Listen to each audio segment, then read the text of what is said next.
the information that is going to be shared in this first call of its kind.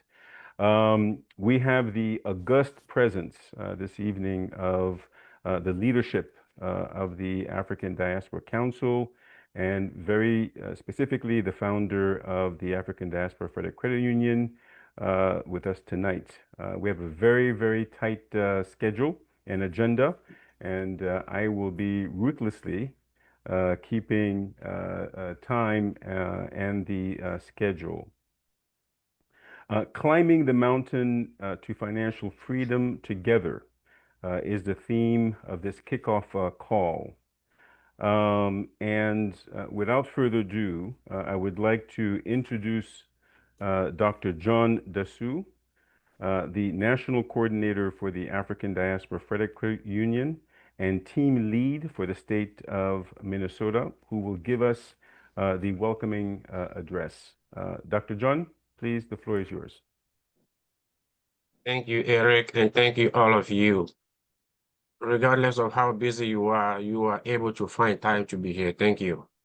We thank God who brought us from the beginning to almost the end, 18 years of journey. On behalf of the leadership of the African Diaspora Council, Inc., and the African Diaspora Federal Credit Union, I welcome all of you. And also, you have to feel welcome yourself. As you know, when we go to our workplace, or we live in a family, or we are a place or in a community where we are welcome, we feel happy, and we feel the sense of the belonging. So feel proud to welcome yourself. Here we are. The National Credit Union has given to us the charter, as you know, May 15, 2025.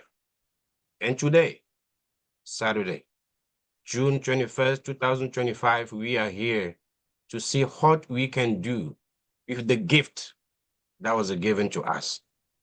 We are here to think and discuss how we are going to lay down the financial freedom legacy, not only for ourselves, but also for our future generations.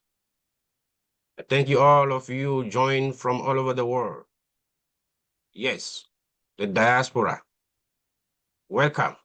And with that, I'm going to turn over to Eric to proceed with some insight and plans we have in place to take this charter, to maintain it and grow together and grow bigger and grow forward.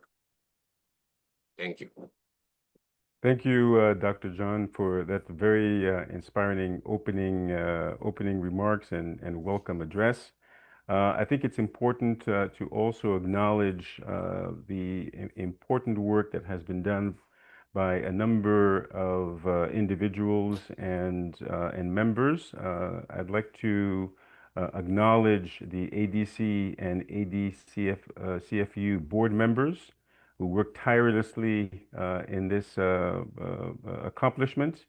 I'd like to also acknowledge the state leaders who worked tirelessly in their own communities to make this a reality, specifically the leaders of the state of Minnesota, of New York, of Alabama, of Missouri, of Virginia, of Georgia, of Nebraska, of the District of Columbia, of California, of Maryland, and of Massachusetts.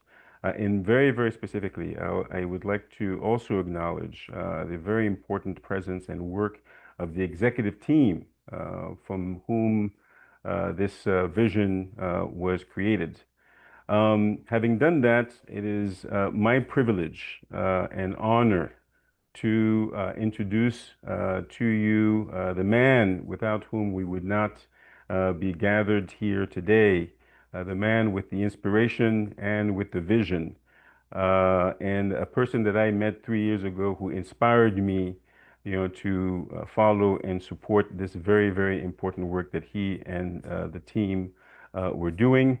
I would like to introduce Mr. Michael Kojo Anani, the founder, CEO, and president of the African Diaspora Council and the African Diaspora Federal Credit Union. Without ado, Michael, please, the floor is yours. Thank you, Mr. Eric Gishar. Before I will start, let me acknowledge the chairperson of the African Diaspora Federal Credit Union. Happy to see Mr. Charles Bryson here on the screen. So, Bryson, thank you for joining us. And thank you for other team members, my executive team, Dr. Rayo, Eric Gishar, Dr. John, Mr. Osu Ansan, and other members who are here this evening. I am honored to be here together with you today after long time preaching the same word. We're going to get it. We're going to get it. And finally, people get tired down the road, like we are going to promised land. They get tired on the road. But hey, and some people are praying for us to get to the promised land. And here we are. We are on the promised land and trying to see how we can settle ourselves down. Whatever happened down the road during the journey, this is the new dawn day. This is a new day. Let's forget the past. Let's come together as a one African diaspora community and forward what he gave to us as a gift. So I will just leave it short like this. And we have a long agenda this evening, and the schedule is very tight. So thank you for joining us this evening. Thank you, Michael.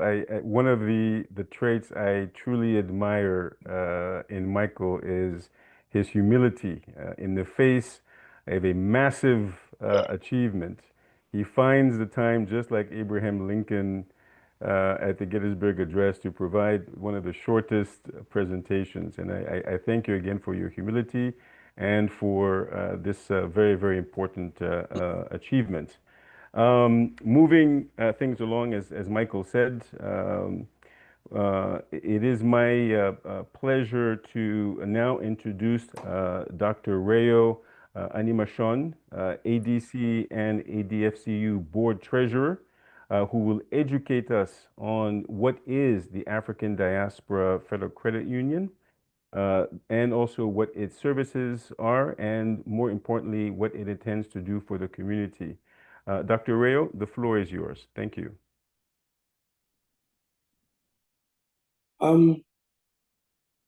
Eric? Yes? 1 minute, there's somebody I wanted to acknowledge. I saw the picture is Mr. Brian Getley. Our consultant is also on the line. Wonderful. Thank you so much. Wonderful, wonderful. Thank you for that, Michael. Dr. Rayo. Good evening, everyone, and congratulations once again. Yeah, it is an honor to be your presenter today on behalf of the African Diaspora Council and African Diaspora Federal Credit Union. I'm trying to move my stuff here. Okay. So that said, again, my name is Dr. Rayo Animashon. Climbing the mountain to financial freedom, the theme of today's meeting. Ladies and gentlemen, climbing to the top of financial freedom mountain becomes very easy with enablers like the credit union. The credit union is one of these enablers because of its unique benefit to its member.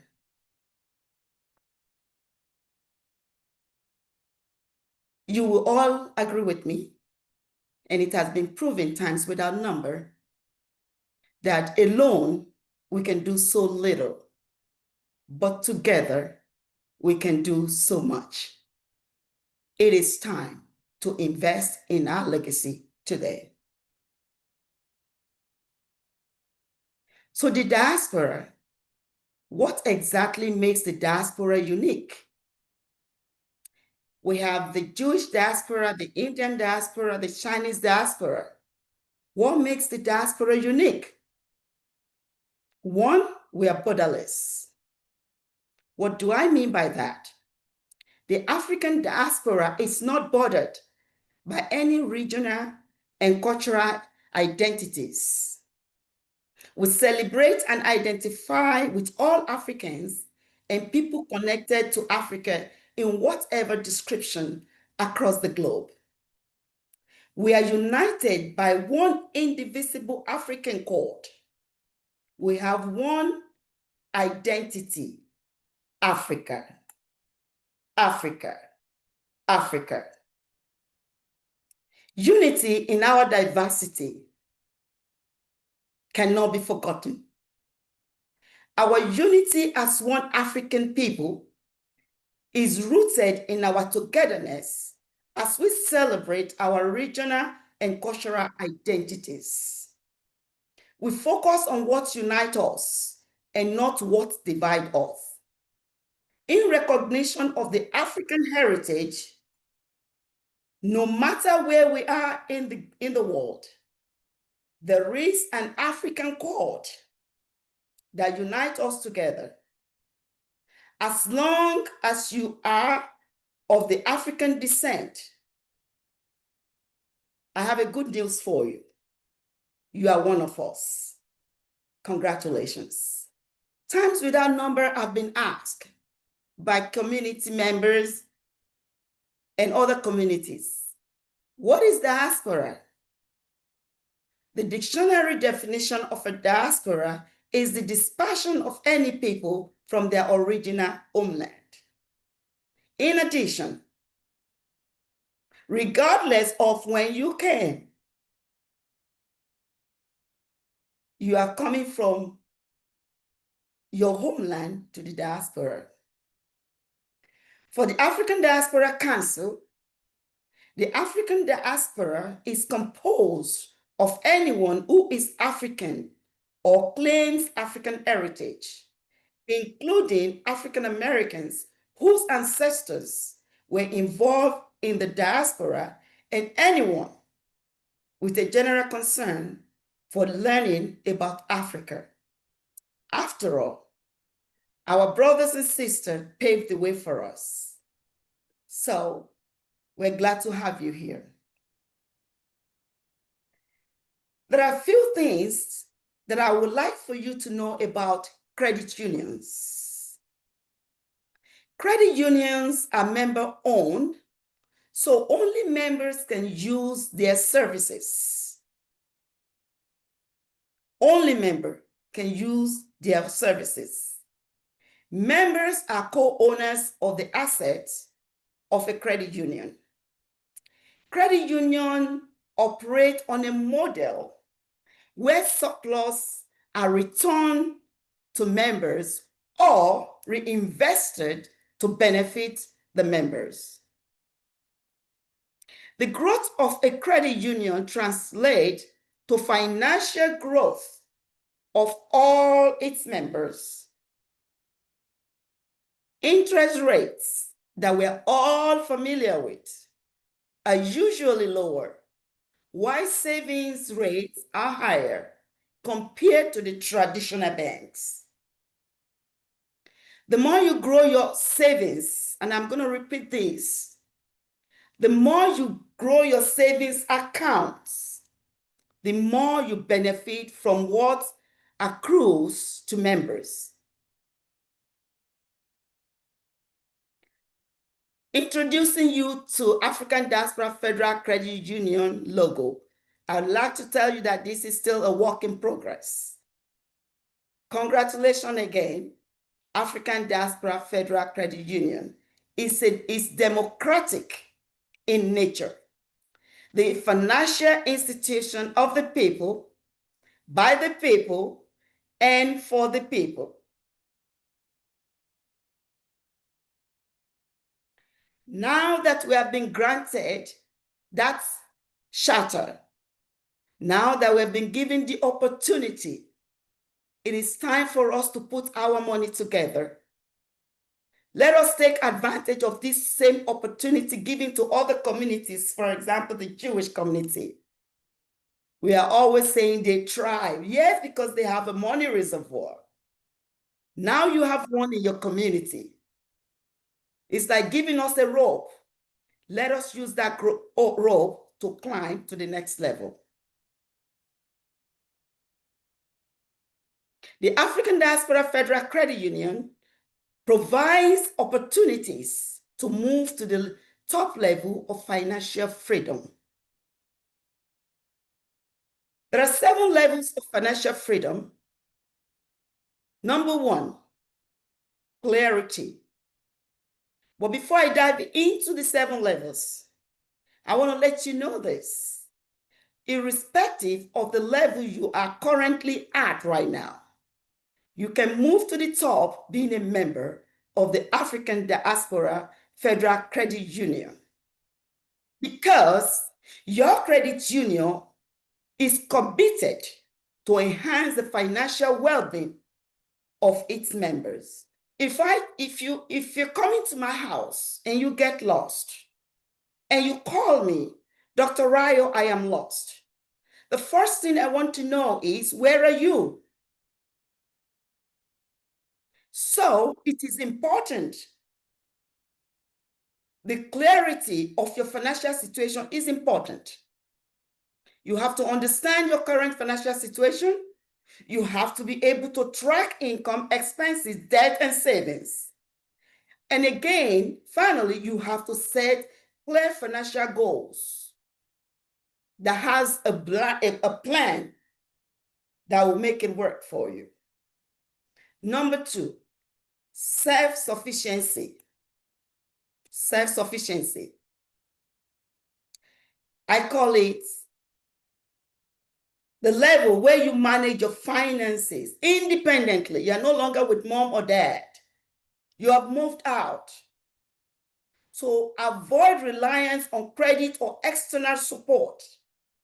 Build basic financial discipline. Got to be disciplined with money. As much as we don't like to talk about money, nothing gets done without money. Number 3, breathing room. I call this saving and avoiding paycheck to paycheck living. Avoid running to payday loan. Create a budget to control expenses. Build a small emergency fund. Save regularly to prevent living paycheck to paycheck. In summary, you have to build a saving habit. Number 4, stability. Financial stability is key. It is crucial that you eliminate bad debts, establish an emergency fund covering 3 to 6 months of your expenses, achieving consistent income and manageable expenses. Number 5, flexibility. Financial flexibility. You have to save enough to cover 2 years of expenses. I know you're asking me, I don't know how to do this. That's why you have your credit union. Increase financial resilience. Prepare for unexpected life event. Guess what? It's going to happen. But while at peace, you have to prepare for war. And that is what your financial institution will do for you. They will help you navigate through all these challenges. Number 6, financial independence. You need to know how to generate income through investment. in one of my finance classes, they said, what makes you a great investor is to see tomorrow right from today. To see tomorrow right from today. You have to rely on active income. You have to rely less on active income. Achieve enough passive income to cover living expenses. Now, number 7, abundant wealth. Money isn't a problem anymore. You are accumulating wealth beyond basic needs. You are not, checking your checking account or anything, or just tracking to see whether you have the money. Maybe your check that is coming is going to bounce. You are at that level that you don't need to worry about that. Now you are enjoying financial freedom, security. Now you are focusing on giving back. It will feel good to just take a checkbook and say, okay, you know what? I'm going to support these orphanage homes, these homeless people. Or you know what? I'm writing a check for just $5 million. Wouldn't that feel good? Remember, however, that progress through these levels builds a strong foundation for lasting financial freedom and abundance. Yes, there are challenges. Financial challenges, and for every challenge, there's always a solution. You just got to figure it out. And thank God the African Diaspora Federal Credit Union is here to help you navigate through those challenges. But I'm going to read this portion because it's not me saying it. Several challenges impact Black families trying to secure wealth and build financial wellness. Lack of financial literacy, which is one of the products that we are going to offer, of the programs that we're going to run with the African Diaspora Federal Credit Union. Systemic inequalities, lower income and limited home ownership can interfere with this community, with our community, reaching financial freedom and independence. With all of these elements at play, many may find it very difficult to build savings, survive income disruption, and create generational wealth. ADFCU will help the community to navigate through these challenges through our financial literacy program that is free to all members. It is time, as a community, it is time to bypass the middleman. The concept of a bank and a credit union is 3 and 2. With the traditional bank, it is you, the bank, and the shareholders. But with your credit union, it is you and your credit union. So what does that translate to? When you put your money in your credit union, it's like putting your money in a global economy, which allows your money to work for you as part of a larger community. As a community coming together, pulling our resources together, and opening a community credit union gives us the economic power, and we will be well positioned to compete in the global economy. Now, dear fellow community members, here is a call to action to each and every one of you under my voice today. Instead of putting our money in a regular bank or another community credit union working for those investors, the owner of the community bank, we ask that you invest in your future and the future of our children by putting your money in your bank, because your community bank, credit union cares about you, bypassing the middleman. Ladies and gentlemen, the African diaspora is spread across the globe. We are like a tree with several branches, but still connected to our roots, Mother Africa. So regardless of when you came, your root is your root. Let's equally spread the good news and get people on board. We can do this. Another call to action. It is now time for every one of us to join hands with ADC to foster and nurture positive African image and identity. Have the heart, lend the hand, and stand out to make a difference. Stand out to make a difference. The real change has come. The real change has come. It always seems impossible until it is done by Nelson Mandela. A special thanks to Mr. Kojo Anani for taking the first steps, because the journey of 10,000 miles starts with a single steps. We thank you, we appreciate you, and your legacy will forever be here for this accomplishment. Thank you, sir. You need to stay engaged. You need to stay engaged. Make sure you contact us. That's our phone number. We're on Twitter, follow us on Facebook, on Instagram, and other social media. But before I leave, I'd like to leave you with two powerful videos. Two powerful videos. And the one is an interview with the Credit Union National Association president. Hold on, give me a second and I'll share that with you. When Eric, if you allow me, before sharing that, let me acknowledge, I see some faces again. Mr. Brian, our consultant, those people help us a lot during the process. With his wife, Louisa. Louisa is on the line as well. I saw my vice chair of African Diaspora Council, Mr. Scholl is on the line. My advisor board person, Mrs. Orebi, is on the line, and other people are here. So thank you so much for joining us this evening. Absolutely. Absolutely, Michael. Thank you. Can you all see my screen now? Yes.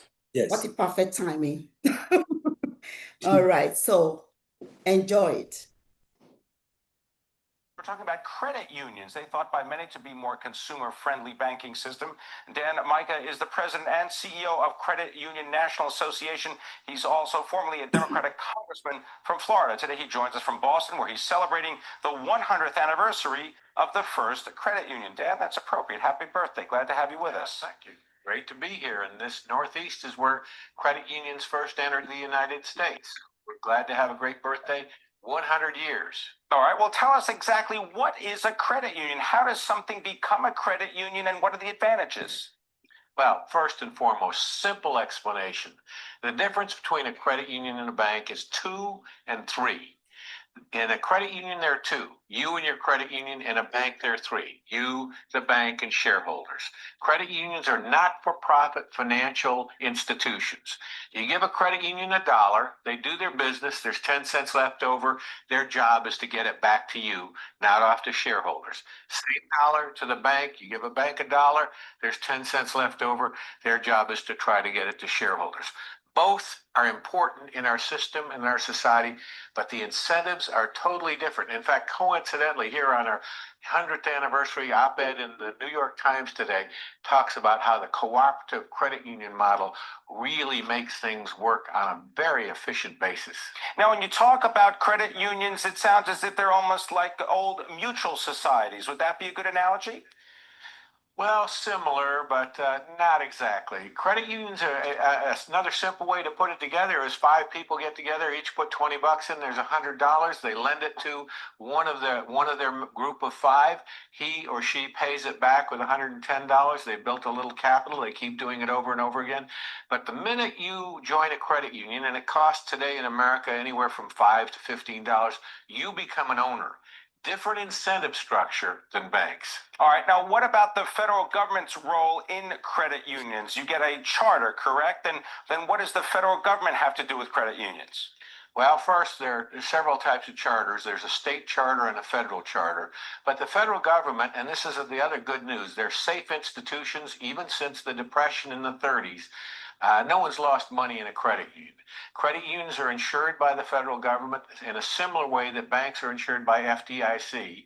They have their own insurance fund, and it's $250,000 per account. So the government is involved. There's heavy regulation. In fact, you're talking about regulations all day today. Credit unions have more regulations per se than almost any other financial institutions in America. And that's not me saying it. That was a study by the federal government. Now, Dan Michael, what about the credit unions and the health of these institutions? Have any big credit unions been hurt by the recent financial debacle? Have any closed down or been gone bust?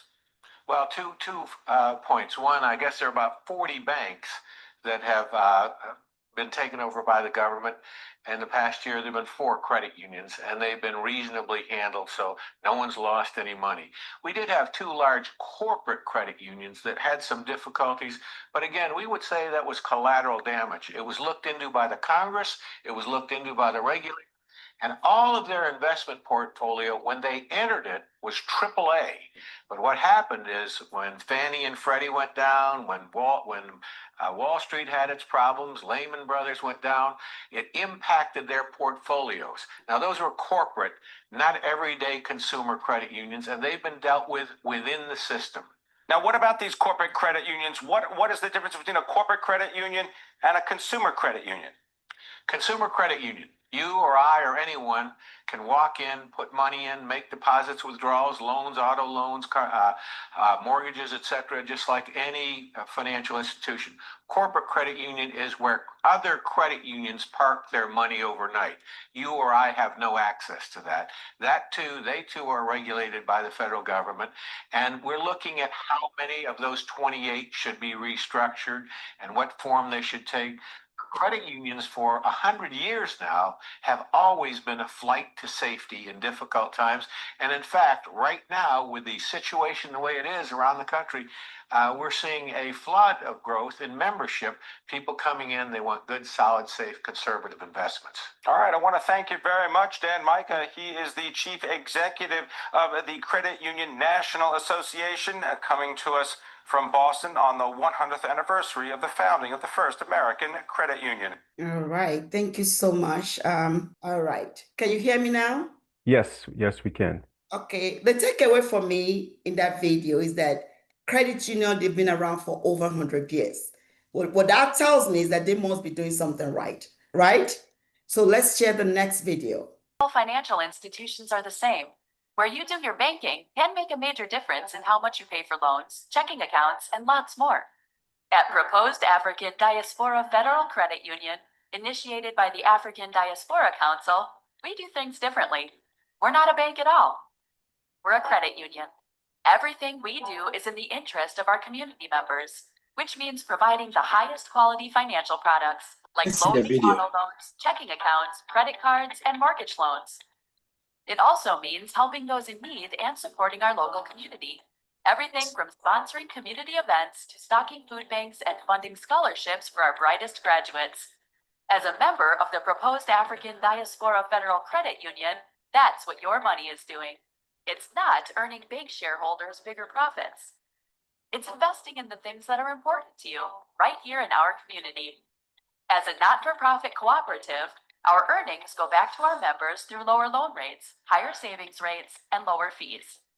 So, whether you're opening a savings account for your child, buying a car, investing in a family home, sending your kid to college, or planning for retirement, the solutions provided by the Proposed African Diaspora Federal Credit Union will put you one step ahead.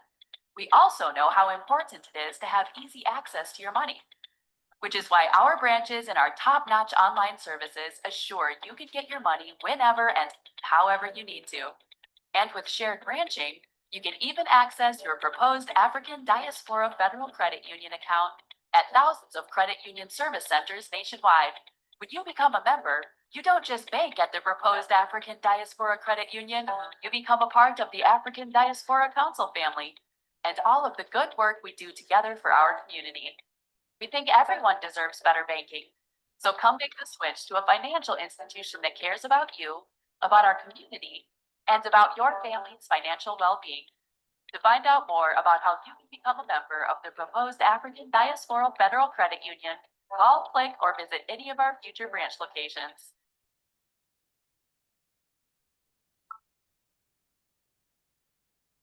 Thank you, just a minute. Not all financial institutions are the same. Where you do your banking can make a major difference. All right. All right, thank you so much. So just replace proposed African diaspora with African Diaspora Federal Credit Union. That video will be edited and it's gonna be a very strong membership drive video. Thank you for watching and thank you for having me. Thank you very much, Dr. Rayo. There's some very powerful, takeaways that I have taken from, this very insightful presentation that you gave. One, above and beyond the fact that credit unions have been around for 100 years, they're very, very focused on community needs. They are membership-driven organizations as opposed to shareholder-driven organizations. They are there to educate the members in order to facilitate their access to prosperity. The cost of their products are cheaper than what corporate banks would offer. And specifically in the case of the diaspora, it is a lower threshold of access to the capital markets, which, as we all know, is significantly important when you're looking for financial stability at the household level. The other takeaway, which I was comforted with, is the fact that credit unions are highly, highly regulated.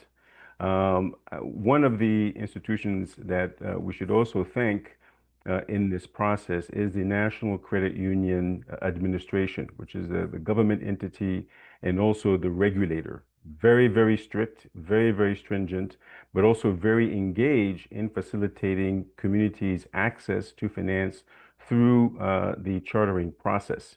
For me, this is extremely important that regulation be there, that oversight be there in order to make sure that the interests of the members are served. And looking at the quality of the executive team, looking at the quality and the longevity of the National Credit Union Administration, I think that the combination of these two, plus the community and the community's needs, give me great hope for the importance of this institution for generations to come. We're talking about generation wealth. For me, this is a significant advancement and as a tool to achieve that for the African diaspora families.